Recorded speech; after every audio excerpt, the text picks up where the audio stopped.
នេះទឹកដោះតែយើងបូមហើយយើងនឹងបូមបានច្រកថងហើយបាន3ថង10បកកមួយថងវាហ្នឹងវា100 ml ហ្នឹងបាន3ថងហ្នឹងហើយនៅសល់មិនតិចច្រកថងអត់ពេញយើងជឿច្រកទុកដាក់កែវ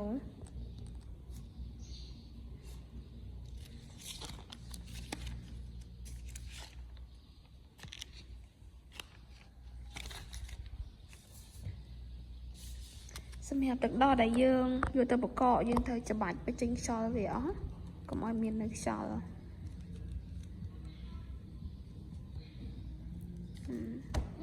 អានេះខ្យល់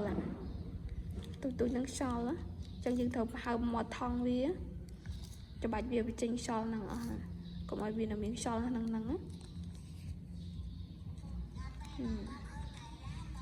ទូយើងសិតតែខ្យល់ហ្នឹងហើយយើងទៅសេថ្ងៃខែនៅលើហ្នឹងមក